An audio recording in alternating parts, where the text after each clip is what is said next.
Hi hello నమస్తే నా పేరు నరేష్. మన క్రికెట్ రివ్యూస్ ఛానల్కి స్వాగతం. మరి ఫస్ట్ టీ20లో ఇండియా అయితే ఇంగ్లాండ్ని డామినేట్ చేసింది. పూర్తిగా వన్ సైడ్ మ్యాచ్ అయిపోయింది.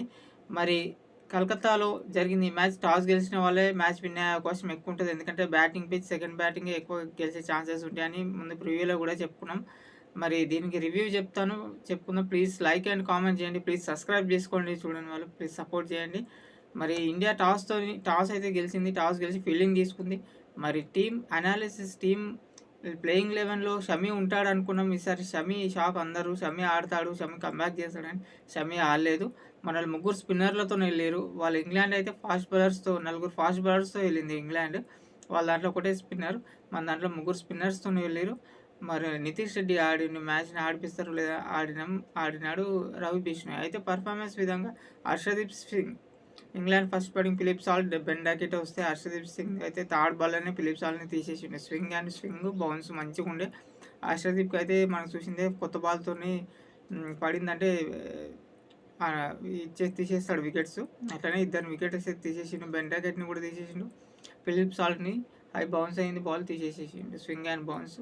తర్వాత వాళ్ళ దాంట్లో ఆడింది ఒకడే, మన కెప్టెన్ బట్లర్ ఒకడే కొంచెం అటాక్ ఆడిండు. 60 రన్స్ చేసిండంటే అటాక్ తను ఒకడే ఆడిండు కదా. మరి మన తర్వాత మ్యాచ్ ఎక్కడ టర్నింగ్ అయింది, మ్యాచ్ తర్వాత హ్యారీ బ్రూక్ అండ్ బట్లర్ మంచి పార్ట్నర్షిప్ చేశారు. హ్యారీ బ్రూక్ నుంచి తర్వాత 65 ఫర్ మంచి స్కోర్ వెళ్తుంది అనుకున్నాం. కానీ ఎక్కడ టర్న్ అయింది, హ్యారీ బ్రూక్ 160 170 కొడతారు అనుకున్నాం. మరి వరుణ్ చక్రవర్తి అప్పుడే వచ్చిన ఎప్పుడైతే వచ్చిందో అప్పటి నుంచి మ్యాచ్ టర్న్ అయిపోయింది. మ్యాచ్ మొత్తం హ్యారీ బ్రూక్ని అవుట్ చేసిండు. ఎంబడే లివింగ్స్టోన్ అవుట్ చేసిండు ఒకటే ఓవర్లో.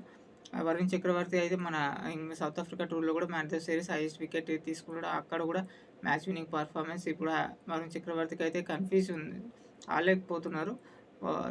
ఇది ఒకటే ఓవర్లో 2 వికెట్లు కోల్పోయేసరికి వాళ్ళు ఇది అయిపోయారు. మళ్ళీ నెక్స్ట్ హార్దిక్ పాండ్యా రాగానే మెయిన్ బెతాల్ అని కొత్త బ్యాటర్, మంచి బ్యాట్స్మెన్ అని పేరు ఉంది. కానీ హార్దిక్ పాండ్యా ఓవర్ 1కి షాట్ కొట్టి అవుట్ అయిపోయాడు. తర్వాత బట్లర్ అవుట్ అయ్యిండు. హార్దిక్ పాండ్యాకి 2, అక్షర్ పటేల్కి 2 పడ్డాయి. ఒక రవి బిష్ణోయ్ ఒకటికే పడలేదు.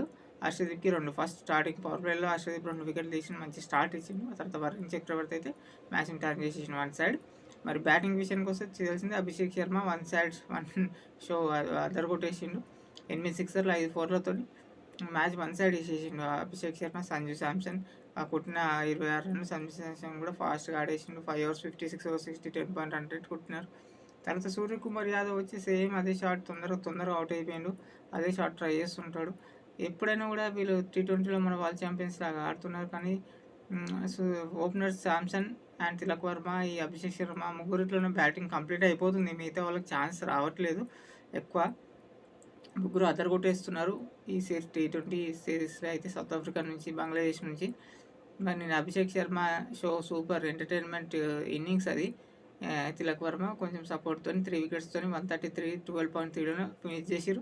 ఫస్ట్ మ్యాచ్ అయితే అట్లా ఫినిష్ అయిపోయింది. కానీ Abhishek Sharma and Varun Chakravarthy man of the match అయితే వరుణ్ చక్రవర్తికి ఇచ్చిండు. మ్యాచ్ టర్న్ చేసిండు.